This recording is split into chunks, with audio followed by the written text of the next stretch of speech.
अब हम लोग बात करते हैं एसिड्स की। What are acids? Some substances that taste sour because of a particular chemical present in them that is called acid. कुछ ऐसी चीजें होती हैं जिनका टेस्ट जो है वो सोर है, यानी कि खट्टा है, due to presence of chemical in them that is known as acid. अब ये जो एसिड है ये नेचुरली भी अकर कर सकता है, यानी कि नेचुरली भी मौजूद हो सकता है, और दूसरा तरीका ये है कि ये एक्सट्रैक्ट भी किया जा सकता है। Naturally occurring acids are known as organic or natural acids, and those are extracted or found every day, they are known as mineral or inorganic acid. हमारे आसपास ऐसी बहुत सारी चीजें हैं जिनके अंदर हमें ये एसिड्स दिखते हैं या पाए जाते हैं। फॉर एग्जाम्पल जो हमारे टॉयलेट क्लीनर्स हैं इनके अंदर मिनरल एसिड्स मौजूद हैं। जैसे हमारा लेमन है, लेमन के अंदर सिट्रिक एसिड होता है जो कि एक ऑर्गेनिक एसिड है। जैसे जो मिल्क है उसके अंदर लैक्टिक एसिड प्रेजेंट होता है जो कि एक ऑर्गेनिक एसिड है। तो बेसिकली ये हमारे आसपास में मौजूद काफी सारी चीजों में हमें देखने को मिल जाता है। टाइप्स ऑफ एसिड्स की अगर हम बात करें तो इसके दो कैटेगरीज हैं। सबसे पहला on the basis of their strength कि एसिड कितना स्ट्रॉन्ग है, strong acids and weak acids. Strong acids are extremely corrosive in nature. Corrosive मतलब ये डैमेज क्रिएटर है, यानी कि बहुत ज्यादा डिस्ट्रक्टिव है नेचर में। They can even burn the skin and dissolve substances जैसे कि cloth, paper, wood and even metals. इन सारी चीजों को ये डिस्ट्रॉय करने की कैपेबिलिटी रखते हैं। For example sulphuric acid that is H2SO4, hydrochloric acid that is HCl and nitric acid जैसे HNO3। अगर हम बात करें वीक एसिड्स की, weak acids are not as destructive as strong acids. ये उतने ज्यादा हार्मफुल नहीं होते। They are found in living things, यानी कि प्लांट्स और एनिमल्स के अंदर पाए जाने वाले ये सारे acids weak acids. For example acetic acid जो कि विनेगर से बनता है, सिट्रिक एसिड जो कि लेमन में पाया जाता है, and oxalic acid that is found in tomatoes. अब हम लोग बात करते हैं कॉन्सेंट्रेशन के बेसिस पे। Depending on the amount of water present, acids can be either dilute और कॉन्सेंट्रेटेड। एसिड जो हैं वो या तो डाइल्यूट हो सकते हैं या कॉन्सेंट्रेटेड हो सकते हैं।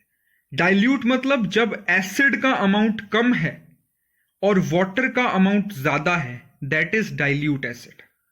एंड कॉन्सेंट्रेटेड मतलब जब एसिड का अमाउंट ज्यादा है, वाटर का अमाउंट कम है, that is known as concentrated acid.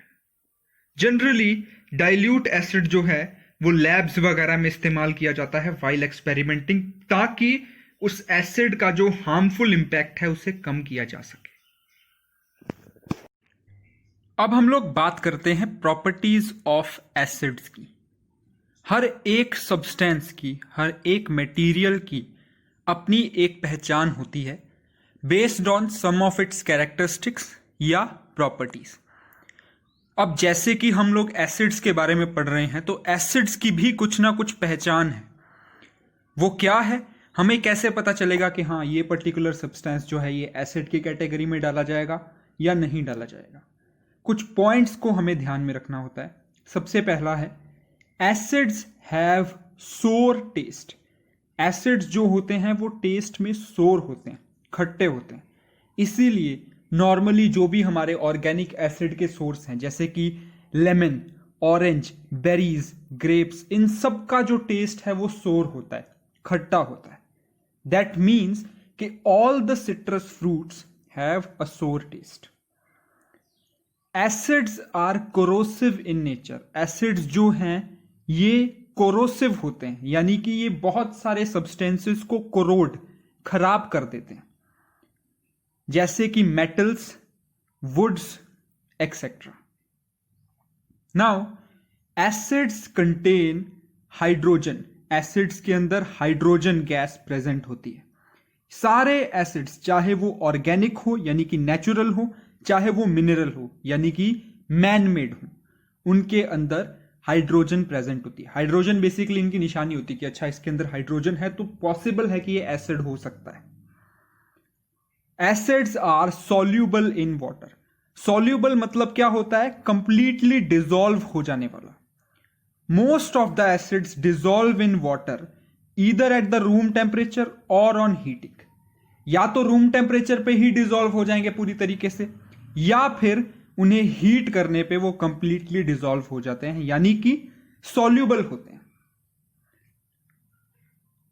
Chemical properties, ये जो हमने बात की ये थी फिजिकल प्रॉपर्टीज, मतलब कि हमें देखते ही कैसे पता चल जाएगा कि ये एसिड है या नहीं है। अब हम लोग बात करने जा रहे हैं केमिकल प्रॉपर्टीज की। केमिकल प्रॉपर्टीज के अंदर कि एसिड जब अलग अलग चीजों के साथ रिएक्ट करता है तो क्या चेंजेस शो करता है। Reaction with metals, reaction metals के केस में कैसे होता है? Now acid react with metals to form hydrogen gas and salt. जब मेटल के साथ हम एसिड को रिएक्ट कराते हैं तो वो एक सॉल्ट बनाता है और हाइड्रोजन गैस रिलीज करता है। फॉर एग्जाम्पल, अगर मैं जिंक को हाइड्रोक्लोरिक एसिड के साथ रिएक्ट कराऊंगा तो वो जिंक क्लोराइड बनाएगा और हाइड्रोजन को रिलीज कर देगा। Soft metals like sodium, potassium also react with acids in the same way. जो सॉफ्ट मेटल्स होते हैं जैसे कि सोडियम, पोटेशियम, ये भी इसी तरीके से रिएक्ट करते हैं। Less reactive metals such as copper, gold and silver do not form salts and acids. जो कम रिएक्टिव मेटल्स हैं जैसे कि कॉपर, गोल्ड, सिल्वर, ये सॉल्ट और एसिड फॉर्म नहीं करते। Reaction with metal oxides. अब अगर एसिड को मेटल ऑक्साइड के साथ हम रिएक्ट करवाएंगे तो क्या होता है? मेटल्स और मेटल ऑक्साइड वाले रिएक्शन में सिर्फ एक माइनर सा फर्क होता है। जैसे कि मेटल के साथ ऑक्साइड जुड़ गया, ऑक्साइड मतलब ऑक्सीजन जुड़ गया, वैसे ही जो हाइड्रोजन रिलीज होता है ना, उसके साथ भी ऑक्सीजन जुड़ जाता है। यानी कि मेटल ऑक्साइड और एसिड आपस में मिलकर सॉल्ट और वाटर बनाते हैं। ठीक है, जैसे मैग्नीशियम एक मेटल था, अब वो मेटल ऑक्साइड यानी कि मैग्नीशियम ऑक्साइड हो गया है। उसे अगर मैं नाइट्रिक एसिड के साथ रिएक्ट करवाता हूं यानी HNO3 के साथ रिएक्ट करवाता हूं तो वो MgNO3 बनाता है जो कि एक सॉल्ट है और वाटर रिलीज होता है। अगर मैं कैल्शियम ऑक्साइड को हाइड्रोक्लोरिक एसिड के साथ रिएक्ट कराता हूं तो भी सेम चीज होती है, कैल्शियम क्लोराइड जो कि एक सॉल्ट है और वाटर रिलीज हो जाता है। रिएक्शन विद कार्बोनेट्स, कार्बोनेट के साथ रिएक्शन कैसे होता है?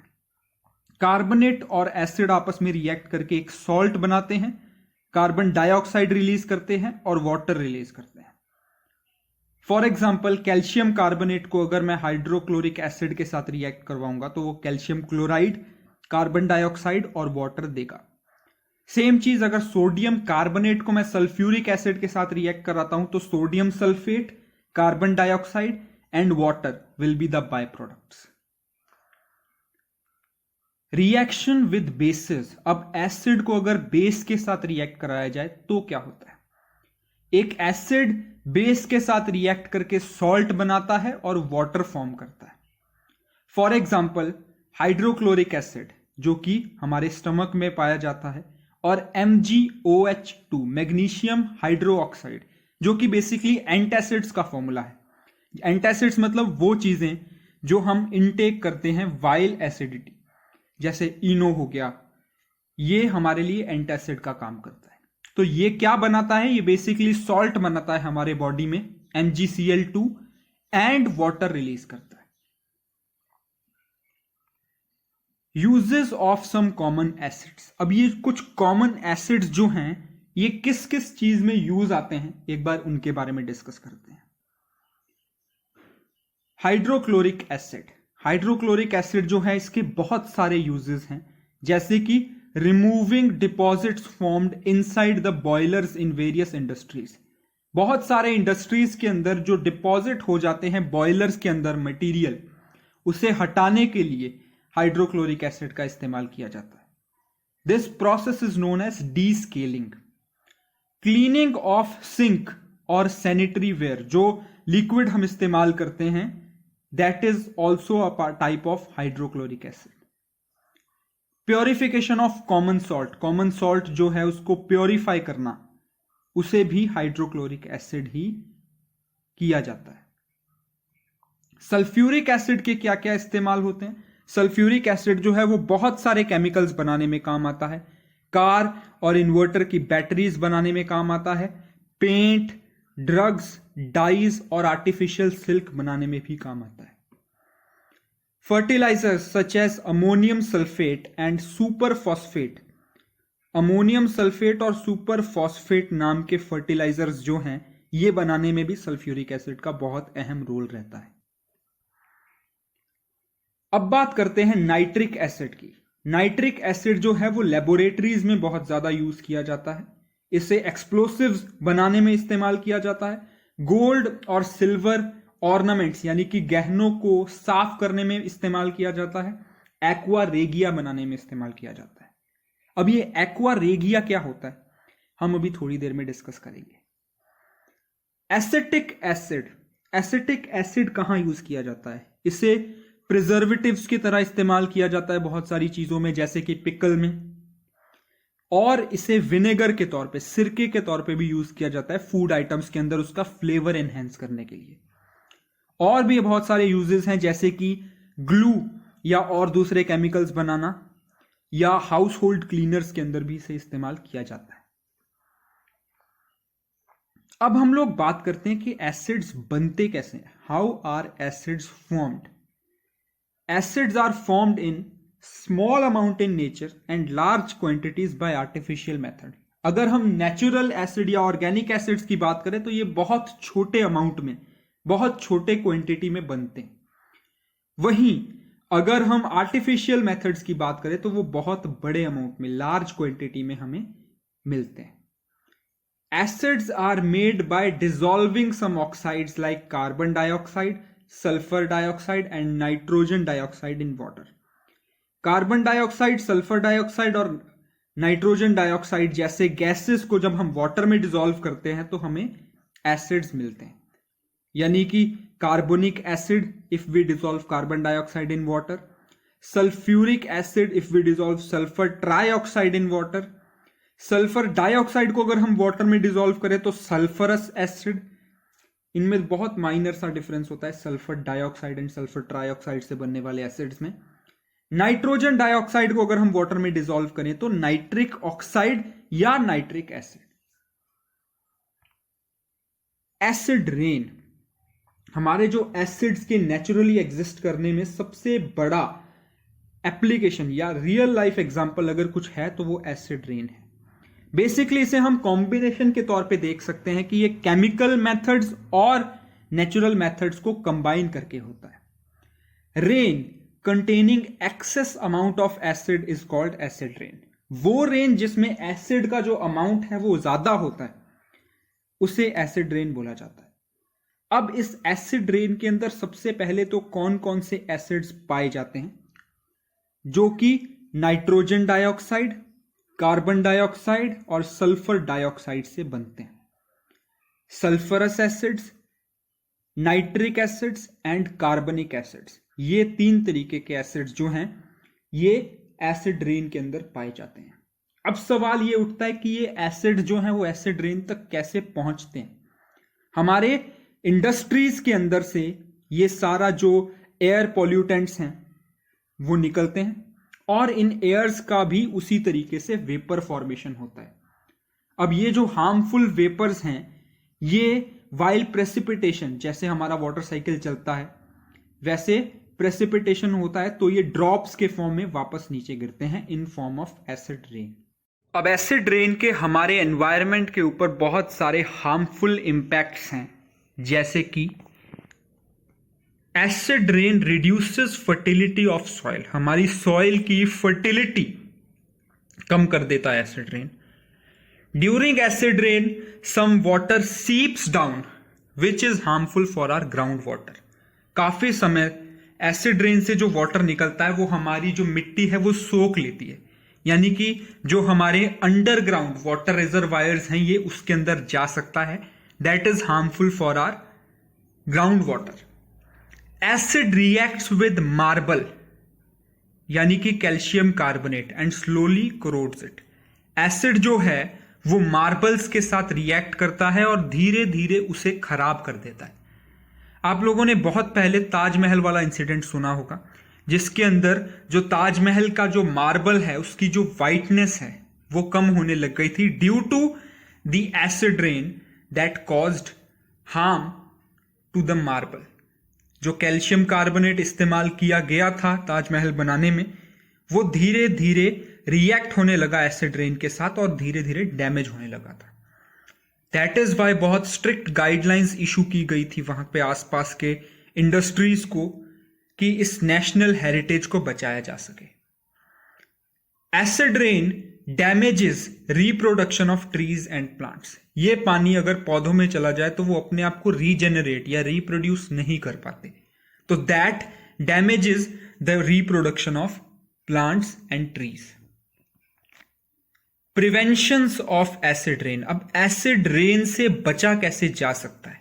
सबसे पहले तो जो हमारे फॉसिल फ्यूल्स हैं जैसे कोल, पेट्रोलियम, इन्हें जुडिशियसली यानी कि एक बहुत ही समझदारी से वाइजली इस्तेमाल करना चाहिए। बिकॉज एक तो ये बहुत ज्यादा पोल्यूशन कॉजिंग होते हैं, दूसरा ये बहुत ज्यादा लिमिटेड अमाउंट में है। दूसरी चीज ये कि हमें पब्लिक ट्रांसपोर्ट्स का इस्तेमाल करना चाहिए, कार पूलिंग करनी चाहिए, वॉकिंग या साइकिलिंग करनी चाहिए अगर हम नियर बाय डिस्टेंसेस पे जा रहे हैं। बेसिकली हमें पोल्यूटेंट्स को कम एनवायरनमेंट में स्प्रेड करना चाहिए या पोल्यूशन को, खासकर कि एयर पोल्यूशन को कंट्रोल करना चाहिए। Now waste release from factories should be treated specially to remove sulphur and nitrogen oxides.